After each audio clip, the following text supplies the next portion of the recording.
I'm out on the side of the old barn here, and I found a great clip to use to clip my little lobster clip to. And I've got my 2 strands of leather hanging over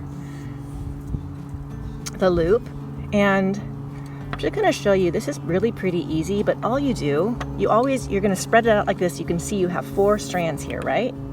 So you're always going to be taking the one on the outside, and you alternate. First you work this one and then this one, go back and forth, and you're always going to be taking it under the 2 beside it and then back over the one in the middle. So I'll show you what I mean. This goes under the 2 beside it and then over the one in the middle. Then you hold on to those. It doesn't do anything at first, but it'll eventually become kind of a rounded braid. So now this one goes under the 2 beside it and then over the one in the middle.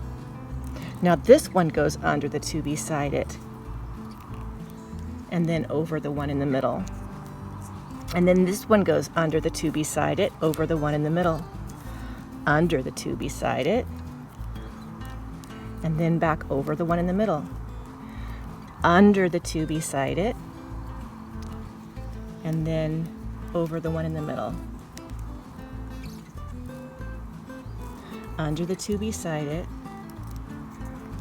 over the one in the middle, under the 2 beside it, over the one in the middle.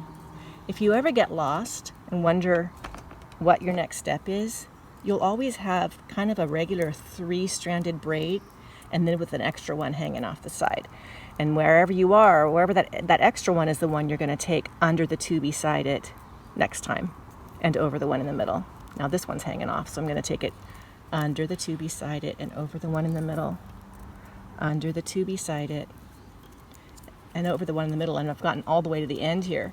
So I would practice that a few more times. It's kind of a cool twisty braid here, and I would practice that a few more times, and then I would try adding in the horsehair with one of the strands, and then tie it with the twine, with the, and you can either add the beads before you do this. You might want to do it, add the beads after, well, I don't know, maybe before, so that you can know how much room you have to tie with.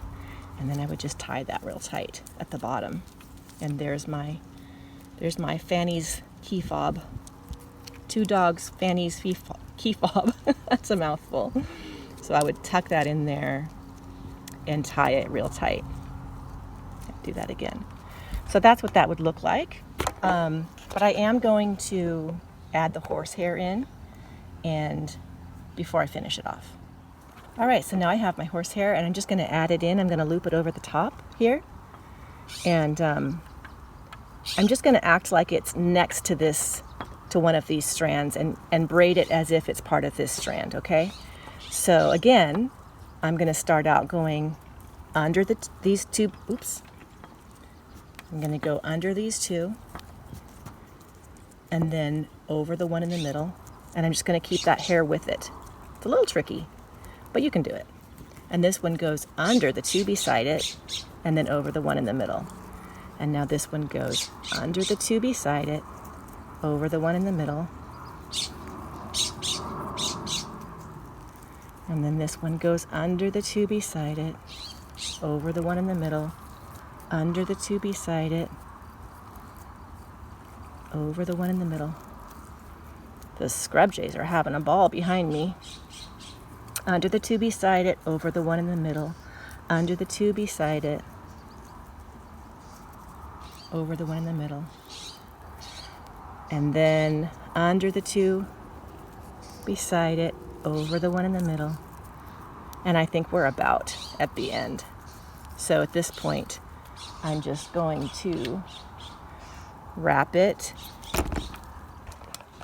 I'm going to just wrap it with my twine, and then when it's nice and tight, I'll tie a knot.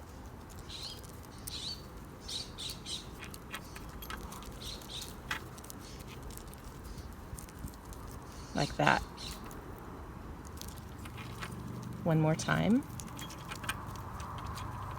Like that. And there's my my two dogs, Fanny, key fob. Two dogs, Fanny, key fob for Fanny.